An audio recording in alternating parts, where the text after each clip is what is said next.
জান্নাত মানে কি? যা ইচ্ছা তাই করতে পারবেন। জান্নাত মানে কি? আপনি চাচ্ছেন আল্লাহ আমি এখন একটা খামর চাই, শরাব আপনার সামনে হাজির, চিন্তা করার সাথে সাথে। জান্নাত মানে কি? আল্লাহ আমি আপনাকে দেখতে চাই, আল্লাহকে আপনি দেখতে পারবেন। জান্নাত মানে কি? আপনি মধুর নহর, দুধের নহর, পানির নহর, শরাবের নহর, হুরেন ঈন চতুর্দিকে ঘোরাফেরা করছে। একজন নিম্নমানের জান্নাতি, মানে সবচেয়ে শেষের দিকে যারা জান্নাতে যাবে, তাদের সাথেই দুজন করে হুরেন ঈন, আহাল পরিবার তো আছেই, গেলমান পানপাত্র নিয়ে চারপাশে ঘোরাফেরা করবে। জান্নাত মানে কি? যেখানে যা ইচ্ছা তাই করা যাবে, বলার কেউ নাই, বাধা দেওয়ার কেউ নাই, সেখানে কোনো মৃত্যু নাই, সেখানে কোনো অহেতুক কথাবার্তাও নাই, কোনো গাল গল্প নাই, কোনো মিথ্যা নাই, কষ্টের ক্লেশ মাত্র নাই। থুতু ফেলতে হবে না। জান্নাত মানে থুতু ফেলতে হবে না। জান্নাত মানে হাঁচি হবে না, নাক ঝাড়তে হবে না। জান্নাত মানে ইস্তেঞ্জা, পেশাব পায়খানা করার টেনশন নাই। মানুষ খাবার খাবে, একটা ঢেকুর তুলবে, ব্যাস খাবার হজম হয়ে গেছে। আর জান্নাতের সবচেয়ে বড় বিষয়টা কি? আল্লাহ পাক, আল্লাহ পাককে আমরা এই চোখ দিয়ে দেখতে পারবো ইনশাআল্লাহ। আর তার সমকক্ষ একটা বিষয় হচ্ছে আল্লাহ পাক বলে দিবেন যে আমি তোমাদের সবার উপর সন্তুষ্ট হয়ে গেলাম, যাও কোনোদিন অসন্তুষ্ট হব। ব্যাস, দ্যাটস অল। এখন আপনি যত কিছুই করেন এই বস্তুবাদী জীবনে, মনে একটা ভয় থেকে যাবে। আপনি বিশ্ব নেতা হয়েছেন, বড় শিল্পপতি হয়েছেন, পলিটিশিয়ান হয়েছেন, ইকোনমিস্ট হয়েছেন, মনে একটা ভয় থেকে যাবে যে মরতে আমাকে হবেই একদিন, আল্লাহ আমাকে ধরবেই, হিসেব আমাকে দেওয়া লাগবেই, কবরে আমাকে একাই যাওয়া লাগবেই, আমাকে কিয়ামতের মাঠে দাঁড়াতে হবে আল্লাহর সামনে। মনে একটা ভয় কাজ করে, যদিও বাইরে মানুষ দেখায় যে কোনো ভয় নাই। মানুষ বাইরে অভিনয় করে, মানুষ সমাজের মানুষের সাথে বাইরে একটা অভিনয় করে। কোন কোন ক্ষেত্রে আমরা নিজেরাই নিজেদের সাথে অভিনয় করি। কথা সাহিত্যিক হুমায়ুন আহমেদের নাম শুনেছিলেন? শুনেছেন? ইন্তেকাল করেছেন। একটা সময় ছিল আমরা স্কুলে পড়তাম, কলেজে পড়তাম, মাঝে মাঝে টুকটাক এ ধরনের কিতাব, বইপত্র পড়া হয়েছে। হিমু, মিসির আলী এইসব পড়া হয়েছে। শরৎচন্দ্র, বঙ্কিমচন্দ্র, রবীন্দ্রনাথ, নজরুলের কবিতাগুলো, ইভেন শেক্সপিয়ার, অ্যাডাম স্মিথ সহ, যিনি অর্থনীতির জনক। যাই হোক, তিনি তার বইয়ের মধ্যে লিখেছিলেন যে এই পুরো দুনিয়াটা হচ্ছে অভিনয়ের মঞ্চ। কথা সাহিত্যিক, তিনি বলছেন তার মতো করে এই পুরো দুনিয়াটাই অভিনয়ের মঞ্চ, আর আমরা সবাই নিজ নিজ জায়গায় অন্যের সাথে অভিনয় করছি। কোনো কোনো ক্ষেত্রে আমরা নিজেরা নিজেদের সাথে অভিনয় করছি। তিনি বলছিলেন আমরা সবাই অভিনেতা, আর সবচেয়ে বড় অভিনেতা হচ্ছে পলিটিশিয়ানরা, কারণ তাদেরকে অনেক বড় মঞ্চে অভিনয় করতে হয়। এটা আমার কথা না, হুমায়ুন আহমেদের কথা, পড়ে দেখেন তো। আল্লাহ পাক পাঠিয়েছেন তার ইবাদত করতে, আর এই বস্তুবাদী জগৎ আমাদেরকে ভুলিয়ে দিল কিভাবে? কয়েকটা প্রলোভন দিল। প্রথম প্রলোভন হচ্ছে টাকা, তারপরে জীবনে কি করব, প্রতিষ্ঠিত হওয়ার চিন্তা, তারপরে চাই চাই আরো চাই, এই একটা আকীদা দর্শন, তারপরে আমার স্ত্রী সন্তান আহাল পরিবারের কি হবে, আর আরেকটা দর্শন আছে, এটাকে বলে চারবাক দর্শন। এবং দুঃখের সাথে বলতে হয় আমাদের রবীন্দ্রনাথ ঠাকুর কিন্তু এই দর্শনের মানুষ ছিলেন। চারবাক কিরকম? তার কবিতা পড়লে দেখবেন লেখা আছে, দুহাতে যা পাও হাত পেতে নাও, দুহাতে যা পাও হাত পেতে নাও, বাকির খাতা শূন্য থাক, বাকির খাতা শূন্য থাক। ঠিক চারবাক দর্শন, যেটা ফিলোসফি পড়েছেন, এখানে অনেক টিচারও আছেন আমি জানি, তারা এই কথাগুলো বুঝবেন। চারবাক দর্শন কেমন? ঋণ করে ঘি খাও, ঋণ করে ঘি খাও, যতদিন বাঁচবে সুখে বাঁচবে, এটা হলো চারবাক দর্শন। তো দুহাতে যা পাও হাত পেতে নাও, বাকির খাতা শূন্য থাক, মিল আছে না? ঋণ করে হলেও ঘি খান, যেভাবে হোক ঘি খান আপনি, মানে ঋণ করে হলেও ঘি খান, যতদিন বাঁচবেন সুখে বাঁচবেন। তাহলে এই দর্শনগুলো বস্তুবাদী না? বুঝতে পারছেন কিনা? মেটেরিয়ালিজম, বস্তুবাদিতা, মানে আপনি চোখের সামনে যা দেখছেন এই দুনিয়া, যেভাবে হোক অর্জন করে নেন, বাকির খাতা শূন্য থাক। ইসলামিক কনসেপ্ট এ টোটাল ডিফারেন্ট কনসেপ্ট। ইসলামের ঈমান, আকীদা, ইসলাম, পরকাল, মুহাম্মদ সাল্লাল্লাহু আলাইহি ওয়াসাল্লামের আদর্শ সম্পূর্ণ ডিফারেন্ট। আমরা বলি কি, এই দুনিয়াতে আমরা মুসাফির, দুনিয়াতে আমরা কি মুসাফির, কে কতদিন থাকবো কোনো ঠিক নাই। নবীজি বলছেন, হে আব্দুল্লাহ বিন ওমর, তুমি দুনিয়াতে মুসাফিরের মতো থাকো, সকালবেলা উঠলে সন্ধ্যার অপেক্ষা করো না, সন্ধ্যাবেলা হলে সকালের অপেক্ষা করো না। দর্শনের মধ্যে কত পার্থক্য না, আকাশ পাতাল পার্থক্য না। এখন যদি এই বস্তুবাদী দর্শন দিয়ে আপনি চলাফেরা করেন, তাহলে তো আপনার লাইফের অ্যাম্বিশন হবে একটা ফ্ল্যাট, আর ওটা এনি হাও আপনাকে অ্যাচিভ করতে হবে, legal way or illegal way আপনাকে অ্যাচিভ করতেই হবে, যেহেতু আপনার মোটিভটা হচ্ছে মেটেরিয়ালিজম, বস্তুবাদিতা। আর নবী সাল্লাল্লাহু আলাইহি ওয়াসাল্লাম কি বলছেন? সকালে ঘুম থেকে উঠলে সন্ধ্যার অপেক্ষা করো না, সন্ধ্যা বেলায় থাকলে সকালের অপেক্ষা করো না। তুমি দুনিয়াতে মুসাফিরের মতো থাকো, তোমার যতটুকুতে দুনিয়া চলে যায় এতটুকুতে সন্তুষ্ট থাকো। নবীজি আরো বলছেন, তুমি কখনো উপরের দিকে চোখ দিয়ে হেঁটো না, রাস্তায় যখন হাঁটবে উপরের দিকে দেখো না, বরং তুমি দেখো যে তোমার নিচে কারা আছে। আবার বলছি, নবীজি বলছেন, তোমরা হাঁটবে যখন রাস্তায় চলাফেরা করবে, তোমাদের উপরের দিকে দেখবে না যে তোমাদের উপরে কারা আছে, অলওয়েজ দেখবা তোমাদের নিচে কারা আছে, তোমাদের চেয়ে খারাপ কারা আছে। এক ভাইকে আপনি দেখবেন আপনি সুস্থ, তার হাত নাই। আরেক ভাইকে দেখবেন আপনি সুস্থ, তার চোখ নাই। এক ভাইয়ের পা প্যারালাইজড হয়ে গেছে, এক ভাইয়ের বডি প্যারালাইজড, একজন হার্টের রোগী, একজন ডায়াবেটিসের রোগী। আপনি সুস্থ আছেন, অথচ ওই ব্যক্তির অনেক টাকা পয়সা আছে, আপনার নাই। এখানে কে ধনী বলেন দেখি, আপনি না সে? আপনার সুস্থতা আছে। আরেক ভাইয়ের অনেক বড় বড় ফ্ল্যাটস, কিন্তু আপনার এতটুকু নাই, ছোট্ট একটা বাসা। আপনার কষ্ট লাগে, আমারও যদি এমন হতো। ওই বাসায় গিয়ে দেখলেন যে ইন্টারনালি সে ব্যক্তি সুখে নাই, তার পরিবারে অশান্তি, তার পরিবারে হৃদ্যতা ভালোবাসার বন্ধন নাই, আপনার পরিবারে আছে। একটা রিক্সাওয়ালা সারাদিন রিক্সা চালিয়ে 500-1000 টাকা আর্ন করে বাসায় চলে গেল, গিয়ে বাসা আলু ভর্তা, ডিম ভাজা, ডাল দিয়ে ভাত খাচ্ছে, সুখে আছে দিব্যি, বউয়ের সাথে গল্প করছে, চাঁদ দেখছে। আর সেই তো কবে আপনি ওয়াইফ কিনে চাঁদ দেখেছেন ঠিক নাই, আপনি টাকা অর্জন করার নেশায় বছরের পর বছর স্ত্রী থেকে দূরে আছে, দেখারই সৌভাগ্য হয় না। আসলে সুখ কাকে বলে? সুখটা কি জিনিস? ঢাকাবাসীকে সুখ বোঝানো দরকার। সুখটা কি জিনিস? সুখটা হচ্ছে ইন্টারনাল পিস। যখন আপনি বা আমি নিজেকেও বলছি, যখন আমরা আল্লাহকে পাবো, আল্লাহ পাকের ইবাদতের মধ্য দিয়ে, রাসূলের সুন্নতের মধ্য দিয়ে অল্পে তুষ্ট থাকতে পারবো, যা আছে এতে শুকরিয়া আদায় করব, আপনি কেউ নাই দুনিয়াতে। কিন্তু বস্তুবাদিতা আপনাকে এই আকীদা ও আদর্শ থেকে সম্পূর্ণ ডিমোটিভেট করে দিবে। আপনাকে খালি চাই আরো চাই, ওই যে দু হাতে যা পাও হাত পেতে নাও, বাকির খাতা শূন্য থাক। আর আমাদের দর্শন, দু হাতে যা পাও হাত পেতে নাও না, বরং দুনিয়াতে যতটুকু পাও এতটুকুতে সন্তুষ্ট থাকো, বাকির খাতা শূন্য থাক না, বাকির খাতা পূর্ণ হোক।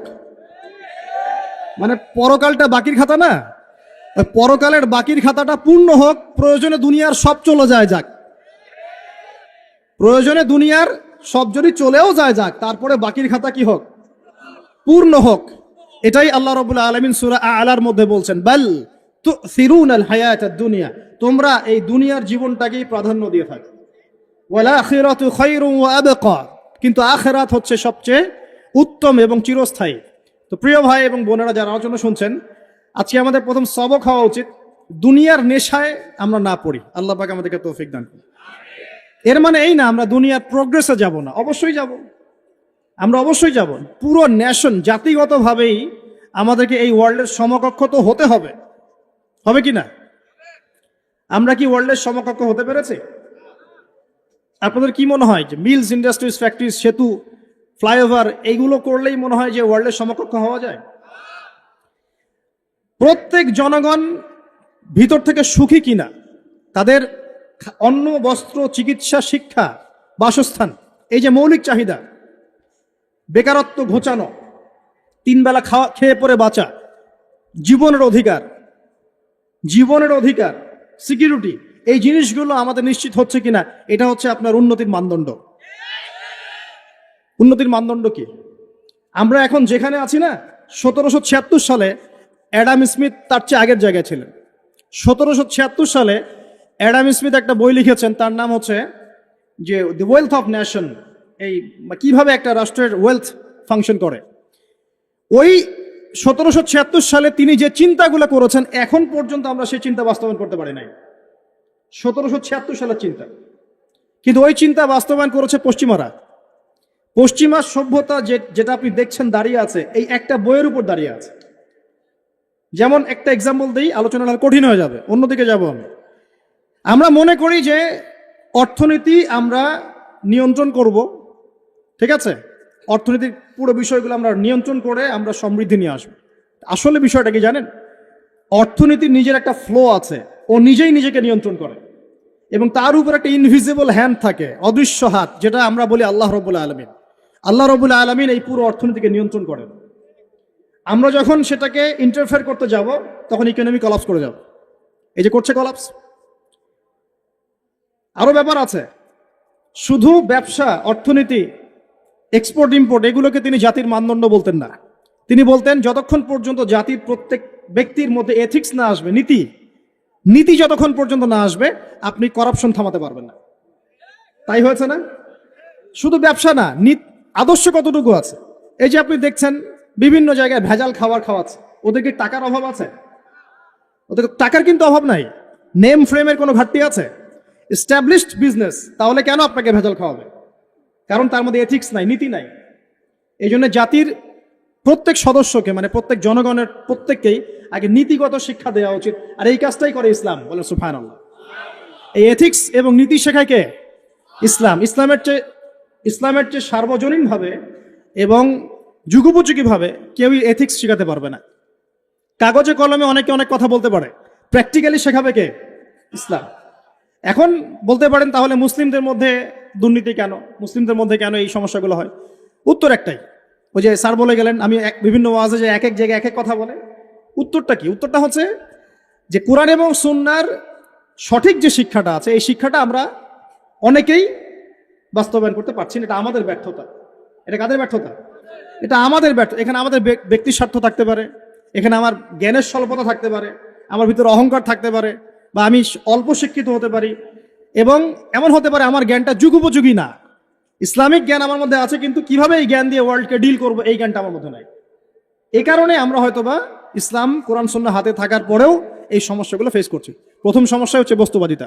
আল্লাহ পাক আমরা সবাইকে, যারা আলোচনা শুনছি, দুনিয়ার প্রেমিক হওয়া থেকে বাঁচাক বলি আমি। দুনিয়ার প্রেমিক না, প্রেমিক হব কার? আল্লাহর, আখিরাতের। কতটুকু দাম আছে দুনিয়ার? আল্লাহ পাক বলছেন একটা মাছির পাখার সমানও না। একটা মাছির পাখার কি দাম আছে আপনার কাছে? আল্লাহ পাক বলছেন পুরো দুনিয়ার দাম আমার কাছে যদি একটা মাছির পাখার সমান হতো, তাহলে এই দুনিয়াতে কোনো কাফের মুশরিক পানি পান করতে পারতো না। তার মানে এই দুনিয়াতে যা করো করো, আমার তো কোনো দামই নাই দুনিয়ার। কালকেই তো আমি দুনিয়া ধ্বংস করব। আর ওই যে দুই জাতির কথা বললাম, জিন এবং মানব জাতি, আপনারা সূরা আর রহমান পড়বেন। রহমান নামটা অনেক ব্যাপক, দয়াময়ের নাম, তার মানে আল্লাহ পাক মার্সিফুল, মোস্ট মার্সিফুল। কিন্তু এই সূরা আর রহমানেই একটা ভয়ঙ্কর আয়াত আছে, কি? সানাফরুগু লাকুম আইয়ুহাস সাকলান। হে মানুষ এবং জিন, হে মানুষ এবং জিন, শীঘ্রই আমি তোমাদের দুইটা জাতিকে ডিল করার জন্য ফারেগ হচ্ছি, অপেক্ষা করতে থাকো।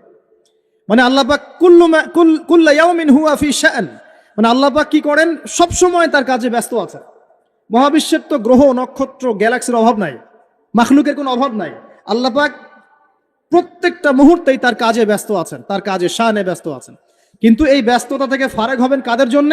মানুষ আর জিনের জন্য। সুবহানাল্লাহ, মানুষ আর জিনের জন্য। আল্লাহ পাক বলছেন সানাফরুগু লাকুম আইয়ুহাস সাকলান। দাঁড়াও, দুনিয়ার মধ্যে এই সব করে বেড়াচ্ছ, তোমাদের দুই জাতির জন্য আমি অচিরেই ফারেগ হব ইনশাআল্লাহ। ওইটাই হলো কিয়ামতের দিন। যদি ওই দিনটা আমরা মাথায় রেখে চলি, ইনশাআল্লাহ আমরা কেউ বস্তুবাদী হব না ইনশাআল্লাহ। আল্লাহ পাক আমাদের সবাইকে দুনিয়া মুসাফিরের মতো থাকার তৌফিক দান করুন। আমরা উন্নতি করব, অবশ্যই অগ্রগতি করব, আমরা সবকিছুই করব, কিন্তু দুনিয়ার পূজায় ডুবে যাব না। এটা একটা বড় চ্যালেঞ্জ। মানে মধ্যমপন্থী থাকতে হবে, না একদম গোলালু মার্কা আর না চরমপন্থী, মাঝামাঝি থাকার চেষ্টা করতে হবে। আল্লাহ তৌফিক দান করুন। ঢাকাবাসীর জন্য এর চেয়ে বড় কোনো নসিহত হতে পারে না। আর ঢাকার মতো যত মানে সিটিজ, মেগা সিটিজ আছে সারা ওয়ার্ল্ডে, তাদের জন্য এটাই প্রথম নসিহত, বস্তুবাদিতা ত্যাগ করতে হবে। বস্তুবাদিতা। আল্লাহ পাক আমাদের সবাইকে বাকির খাতা পূর্ণ করার তৌফিক দান করুন। এখন একটা লক্ষ্য পেলাম, কি জন্য দুনিয়া এসেছি? আল্লাহর ইবাদত করার জন্য। এখন অনেকে ভুল বুঝে প্রশ্ন করতে পারে, তাদের জ্ঞানের স্বল্পতা। আমি ওদেরকে দোষারোপ করব না, কারণ আমাদের শিক্ষার সমস্যা আছে। আমরা তো সবার মাঝে ইসলামিক সার্বজনীন শিক্ষা দিতে পারছি না। এই কারণে অনেকে প্রশ্ন করতে পারে, তাহলে কি সারা জীবন আল্লাহ বিল্লাহি করতে হবে? আমি কি সারা জীবন তসবিহ তাহলিল জিকির আজকার নামাজি পড়ে বেড়াবো? তাহলে এটা হলো তার ভুল বুঝ, এই আয়াত সম্পর্কে ভুল ব্যাখ্যা। সঠিক ব্যাখ্যাটা কি? সঠিক ব্যাখ্যা হচ্ছে সূরা হাশরের 7 নম্বর আয়াত। কত নম্বর? সূরা হাশর 7 নম্বর আয়াত। আল্লাহ পাক বলছেন, ওয়ামা আতাকুমুর রাসূলু ফাখুযুহ। রাসূলুল্লাহ সাল্লাল্লাহু আলাইহি ওয়াসাল্লাম তোমাদেরকে যা যা দিয়েছেন সব নিয়ে নাও। ওয়ামা নাহাকুম আনহু ফান্তাহু। রাসূল যা থেকে বিরত থাকতে বলেছেন সমস্ত বিষয় থেকে দূরে থাকো। এখন এই আয়াতটাকে সামনে রেখে কোরআন সুন্নাহকে যদি আমরা ঘাঁটি, আমরা দেখব রাসূলুল্লাহ সাল্লাল্লাহু আলাইহি ওয়াসাল্লাম পেশাব পায়খানা ইস্তিনজা করা থেকে শুরু করে রাষ্ট্র চালানো পর্যন্ত প্রতিটা কাজের হেদায়েত দিয়ে গেছেন। আলহামদুলিল্লাহ, এটা কেউ মানি বা না মানি দিয়ে গেছেন, এটা বিশ্বাস করতে হবে। আমল করতে পারি বা না পারি, নবী দিয়ে গেছেন, বিশ্বাস করতে হবে। দলিল চাচ্ছেন, আপনি সহিহ বুখারী খোলেন, মুসলিম খোলেন, তিরমিজি, নাসাই, আবু দাউদ এগুলো খোলেন, দেখবেন আপনি ইস্তেঞ্জা করবেন কিভাবে, বসবেন কিভাবে, ঢোকার সময় কোন পা দিয়ে ঢুকবেন, বের হওয়ার সময় কোন পা দিয়ে বের হবেন, ইস্তেঞ্জা করার সময় কথা বলতে পারবেন কিনা, কতটুকু বলতে পারবেন, গোসল কেমন করে করবেন, ওযু কিভাবে করবেন, আপনি আগে কি পা থেকে শুরু করবেন নাকি হাত থেকে শুরু করবেন, কিভাবে নামাজ পড়বেন, আগে গিয়ে কি সেজদা করবেন নাকি একামত হবে, আজান হবে, আল্লাহু আকবার তাকবীর দিবেন, কিভাবে নামাজ শেষে বের হয়ে আপনি ব্যবসায় চলে যাবেন, কিভাবে আপনি ব্যবসা করবেন, কিভাবে চাকরি বাকরি করবেন, সমাজের মানুষের সাথে মেলামেশা করবেন, মানুষকে দিনের দাওয়াত দিবেন, ইভেন কিভাবে আপনাকে যদি আল্লাহ ক্ষমতা দেন আপনি কিভাবে সোসাইটি মেনটেন করবেন, সমাজ এবং রাষ্ট্র মেনটেন করবেন, প্রতিটা হেদায়েত খুঁটিনাটি কোরআন এবং সুন্নাহ দিয়েছে আমাদেরকে। এই বিশ্বাস আগে রাখতে হবে। এই বিশ্বাস না রাখলে কেউ মুসলিম হতে পারবে না। I am very sorry to say, এই বিশ্বাস না করলে কেউ মুসলিম হতে পারবে না। আগে বিশ্বাস, তারপরে কাজ করতে পারেন কিনা সেটা পরের ইস্যু। এবং আমি বলে দিচ্ছি, এই যুগে আপনি 100% পারবেন না। সিম্পল, এই যুগে আপনি 100% পারবেন না, এটা স্বাভাবিক। কারণ এই পুরো বিশ্বটা তো ইসলামাইজড না। পুরো বিশ্ব কি ইসলামাইজড? বরং পুরো বিশ্বটা কুফরের উপর আছে। কিসের উপর আছে? পুরো ওয়ার্ল্ডটাই কুফরের উপর আছে, পুরো ওয়ার্ল্ডটাই। একটা এক্সাম্পল দিয়ে আমি প্রমাণ করতে পারি, একটা এক্সাম্পল খালি। আল্লাহ পাক বলছে সূরা মুলক, রাতের বেলা পড়তে হয় না সূরা মুলক? রাতের বেলা সূরা মুলক পড়তে হয়, যে পড়বে তার কবরের আযাব হবে না ইনশাআল্লাহ। কবরের আযাব থেকে আল্লাহ পাক তাকে বাঁচাবেন ইনশাআল্লাহ। সূরা মুলক তেলাওয়াত করতে হবে রাতের বেলা। এই সূরার প্রথম আয়াতে আল্লাহ বলেছেন, তাবারাকাল্লাযী, বরকতময় সেই আল্লাহ, বিয়াদিহিল মুলক, যার হাতে পুরো মহাবিশ্বের ক্ষমতা। কার ক্ষমতা? তাবারাকাল্লাযী বিয়াদিহিল মুলক, বরকতময় সেই আল্লাহ যার হাতে পুরো মহাবিশ্বের ক্ষমতা, সার্বভৌমত্ব। ক্ষমতার বাংলা কি বলতে পারি আমরা? এটাকে ইংরেজিতে আপনারা কি বলেন? আপনারা বলেন সভারেন্টি। কি বলেন? সভারেন্টি বিলংস টু আল্লাহ। এখানে সভারেন্টি বিলংস টু কে? আল্লাহ। কিন্তু এই পুরো বিশ্বের সার্বভৌমত্বের মালিক কি এখন আল্লাহ বাকি আছে? মানুষ নিজের হাতে নিয়ে নিয়েছে। কথা বুঝতে পারছেন না? পুরো বিশ্বে আল্লাহর সার্বভৌমত্ব চলে এখন, মানুষের সার্বভৌমত্ব চলে এখন। তো পুরো ওয়ার্ল্ডটাই কুফরের উপর আছে না? বিশ্বটাই কুফরের উপর। এখন বাদ দেন, এই ওয়ার্ল্ডে আপনি 100% ইসলাম ডিল করতে পারবেন না, সিম্পল। কিন্তু আগে বিশ্বাস করেন যে একদম টয়লেট থেকে শুরু করে আসমান পর্যন্ত সবকিছুই হেদায়েত কোথায় আছে? কোরআন শুনে আছে কি নাই? এখন মানতে পারি না, সেটা আলাদা ইস্যু। কেউ বিশ্বাস করেছে, মানতে পারে না, আল্লাহ তাকে মাফ করে দিবে ইনশাআল্লাহ। বিশ্বাস করেছি, মানতে পারিনি, আল্লাহ মানে বিশ্বাস করেছি, আমল করতে পারি নাই, হে আল্লাহ আমল করতে গিয়েছি, প্রতিবন্ধকতা পেয়েছি, সমাজ এমন ছিল না, বিশ্ব এমন ছিল না, আমি পারি নাই, আল্লাহ মাফ করে দাও। ইনশাআল্লাহ আল্লাহ মাফ করে দিবেন ইনশাআল্লাহ। কারণ আল্লাহ পাক বলেছেন, কারো আমল নামায় যদি শিরকের পাপ না থাকে, যে কোনো গুনাহ আল্লাহ যাকে ইচ্ছা মাফ করে দিবেন ইনশাআল্লাহ। আমল নামায় খালি শিরকের পাপ রাখা যাবে না, যে কোনো গুনাহ আল্লাহ যাকে ইচ্ছা মাফ করতে পারেন। বুঝাচ্ছি, মনে করেন একজন জেনা করেছে, আল্লাহ মাফ করুক। ওই জেনাকার ব্যক্তি যদি বিনা তওবাতেও মারা যায়, তওবা করে নাই, বিনা তওবাতেও মারা যায়, কাল কিয়ামতের মাঠে আল্লাহ পাক তাকেও মাফ করতে পারেন। আল্লাহু আকবার। কিন্তু একজন ব্যক্তি শিরক করেছে, তওবা না করে মারা গেছে, আল্লাহ তাকে মাফ করবেন। এখন শিরকের পাপ ছাড়া যে কোনো পাপ আল্লাহ মাফ করবেন ইনশাআল্লাহ। সো আগে আকীদা পোষণ করি যে হ্যাঁ, কোরআন সুন্নাহয় সবকিছুর সমাধান আছে আলহামদুলিল্লাহ। এখন আমি আমল করতে গিয়ে হয়তো পারছি না, এখন আমার বিশ্বাস চলমান বিশ্বের সাথে সাংঘর্ষিক হচ্ছে, এবং এই বিশ্বাসকে দমিয়ে দেওয়ার জন্যে কি করা হচ্ছে? এই বস্তুবাদিতার মতো আদর্শগুলো আপনার সামনে তোলা হচ্ছে। এখানে উত্তরটা কি? এখানে উত্তরটা হচ্ছে, দেখুন, ইবাদত মানে শুধুমাত্র নামাজ, রোজা, হজ, যাকাত নয়। ইবাদত মানে শুধুমাত্র নামাজ, রোজা, হজ, যাকাত নয়, বরং আমার জীবনের প্রতিটা সেক্টরই ইবাদত বলে কাউন্ট হবে যদি আমি সেই কাজটাকে নবীর সুন্নত অনুযায়ী করতে পারি। আমার কথা কি বুঝতে পারছেন? এই হলো ব্যাখ্যা, ওয়া মা খালাকতুল জিন্না ওয়াল ইনসা ইল্লা লিয়াবুদুন। আমি জিন আর মানুষকে শুধু আমার ইবাদত করার জন্যই সৃষ্টি করেছি। আপনার ইস্তেঞ্জা করাটা ইবাদত। সুবহানাল্লাহ। আমার ইস্তেঞ্জা করা কার প্রয়োজন? আমার না ইসলামের, না আল্লাহ পাকের? নাউজুবিল্লাহ। ইস্তেঞ্জা কার জন্য করি? আমার আমার প্রয়োজন। আমাকে এখন ইস্তেঞ্জা করতে হবে, কষ্ট দিচ্ছে আমাকে। খাবার খাবেন, কার জন্য খাচ্ছেন? আমার জন্য নয় কি? আমার জন্যে। আপনি ব্যবসা করছেন, কার জন্যে? আমার জন্যে, আমার স্ত্রী সন্তান, আমার পরিবারের জন্য। আপনি সমাজ চালাচ্ছেন কার জন্য? আপনার জনগণের জন্য। এখানে স্বার্থ কার?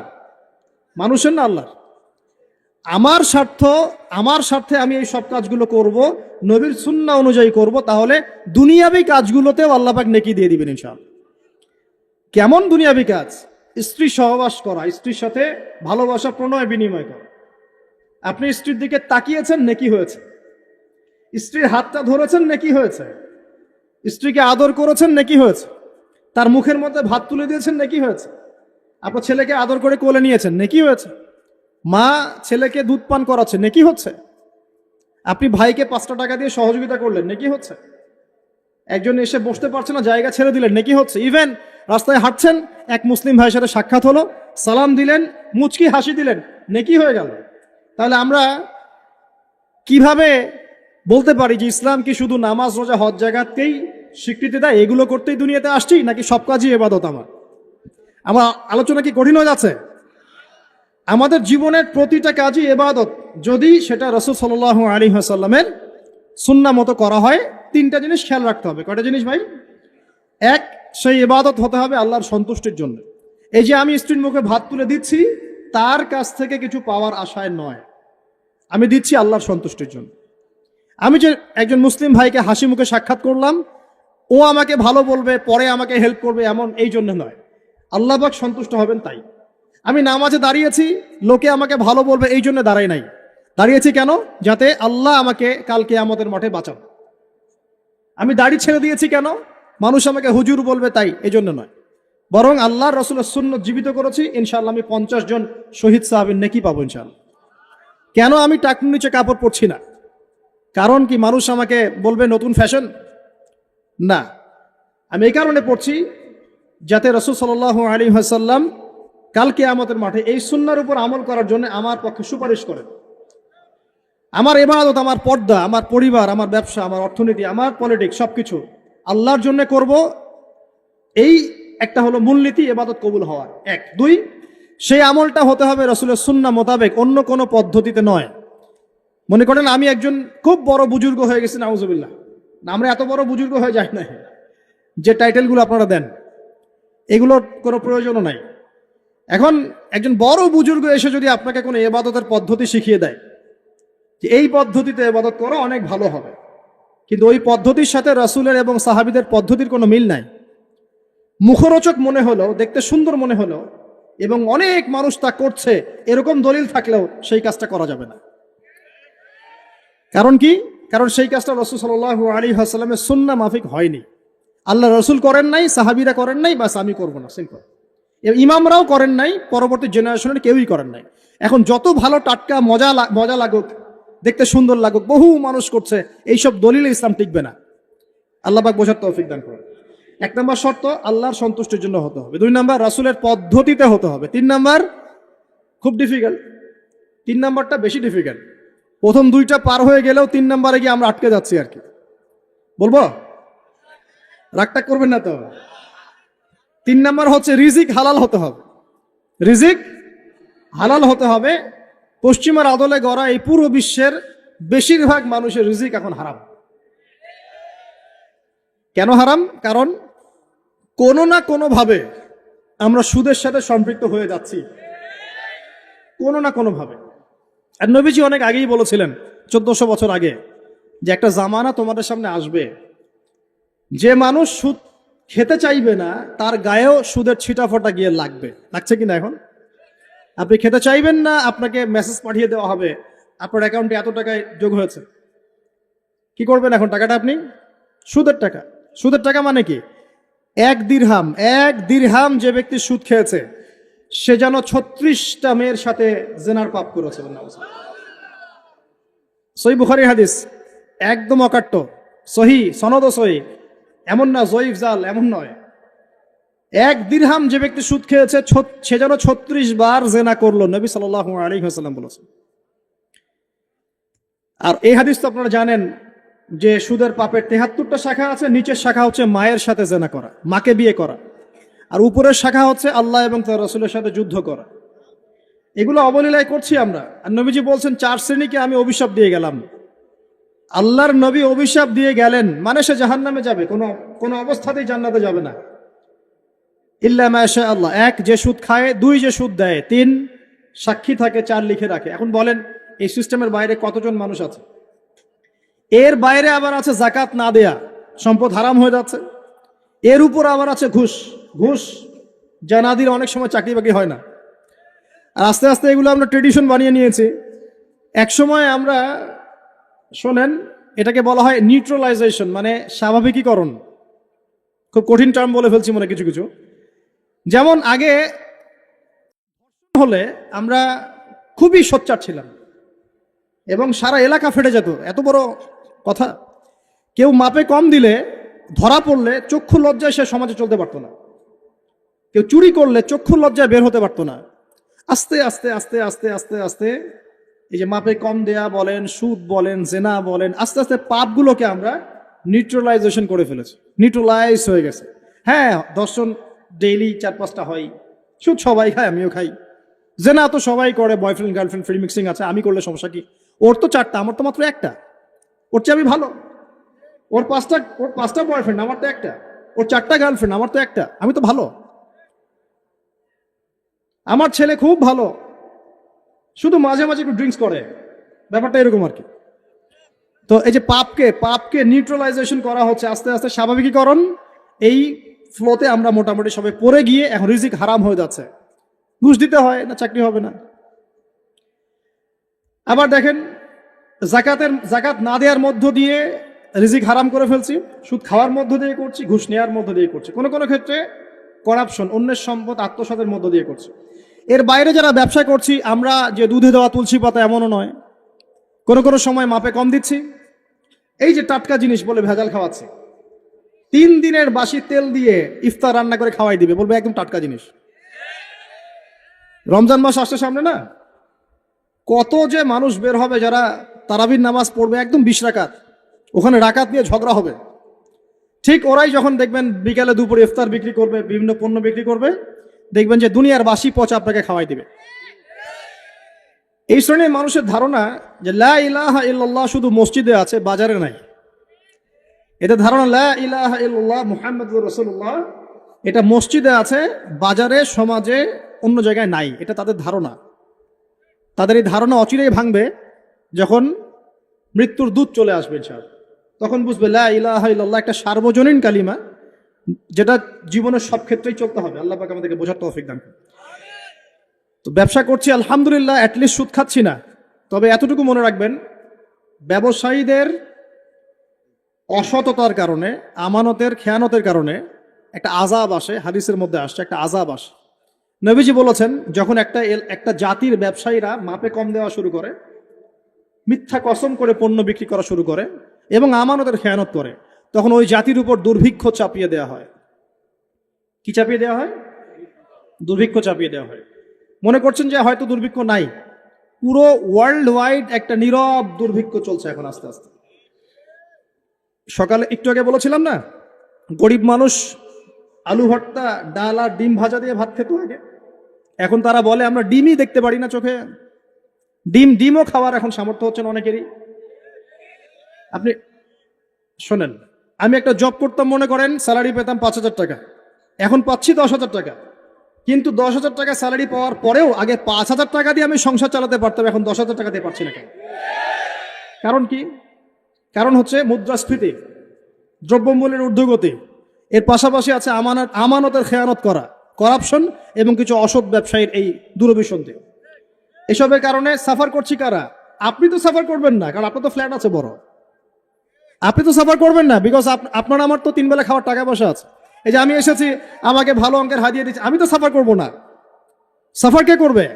সাফার করবে রিক্সাওয়ালা ভাই, ভ্যানওয়ালা ভাই, এই যে রাস্তাঘাটে যারা আশপাশে বাসা করে আছে, যারা দারিদ্র সীমার নিচে আছে, এদের সংখ্যা কত আপনার মনে হয়? মিনিমাম 3 থেকে 4 কোটি মানুষ আমাদের দেশের মতো। মনে হচ্ছে পপুলেশনটা কম? উমর রাদিয়াল্লাহু আনহু বলতেন, আমি ভয় করি যদি আমার অধীনে একটা মেষপালক, মানে যে মেষ চড়ায়, এই মেষপালক এবং তার মেষ যদি না খেয়ে মারা যায়, আমি ভয় করি আল্লাহ কাল কিয়ামতের মাঠে আমাকে দাঁড় করিয়ে বলবেন, হে ওমর, তোমার তত্ত্বাবধানে এই ব্যক্তি না খেয়ে মরল কেন?